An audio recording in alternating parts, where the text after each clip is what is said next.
फिर वो आदमी जूलिया के पीछे भागता है और उस पर हार्पून फेंकता है, जिससे उसके कंधे में चोट लग जाती है। जूलिया दर्द सहते हुए यॉट के अंदर भागती है और बच्चों को बोलती है कि छुप जाओ। वो दरवाजा लॉक कर देती है। कैसी और बेन सोफे के अंदर घुस जाते हैं। जूलिया उन्हें फ्लेयर गन पकड़ाती है और खुद एक चाकू लेकर बाथरूम में छुप जाती है।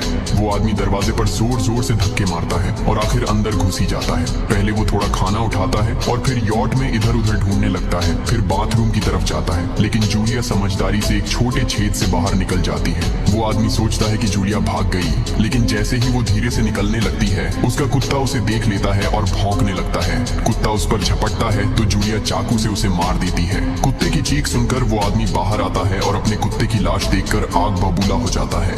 इस बीच जूलिया यॉट के दूसरे साइड से अंदर जाने की कोशिश करती है। वो ऊपर चढ़कर टूटी हुई खिड़की से अंदर घुसने लगती है, लेकिन वो आदमी पहले ही वहां पहुंच जाता है। वो उसे पकड़कर जोर से मुक्का मारता है, जिससे वो नीचे गिर जाती है। जूलिया फर्नीचर पकड़कर बचने की कोशिश करती है, लेकिन वो आदमी उसे लात मारकर दूर फेंक देता है। फिर वो उसकी कलाई पर पैर रख देता है ताकि वो चाकू छोड़ दे, और फिर उसके बाल पकड़कर उसका चेहरा जमीन पर दे मारता है और सोफे पर फेंक कर उसका गला दबाने लगता है। बच्चे ये सब कुछ देख रहे होते हैं। कैसी बाहर निकलकर फ्लेयर गन चलाती है जो सीधा उस आदमी को लगती है। वो जल उठता है और यॉट में आग फैलने लगती है। बच्चे तुरंत भाग जाते हैं, लेकिन जूलिया वापस आती है। वो उसे एक किक मारकर गिराती है, मैप और बैग उठाती है और वहां से भाग जाती है।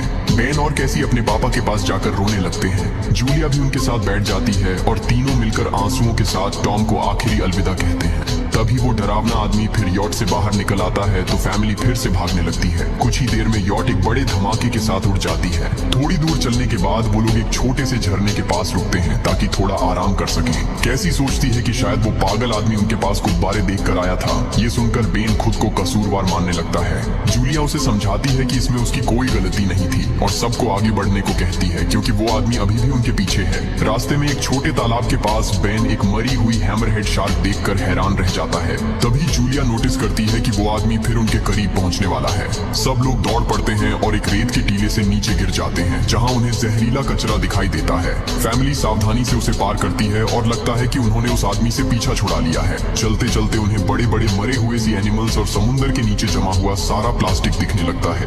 बेन धीरे धीरे चलने लगता है तो जूलिया समझ जाती है कि वो डिहाइड्रेशन के करीब है। वो सबको रुकने को कहती है। जब वो पानी की बोतल देखती है तो उसे झटका लगता है। बोतल में पानी लगभग खत्म हो चुका होता है। कैसी को एहसास होता है कि शायद उसने बोतल ठीक से बंद नहीं की थी। जूलिया गुस्से में चिल्लाती है कि उसकी लापरवाही की वजह से पानी खत्म हो गया। कैसी जवाब देती है, क्या फर्क पड़ता है, वैसे भी हम बचने वाले नहीं हैं। दोनों के बीच लंबी बहस होती है, फिर भी फैमिली आगे चलती रहती है। कुछ देर बाद उन्हें एक क्रैश हुआ प्लेन मिलता है। अंदर कुछ हिलता डुलता देख सब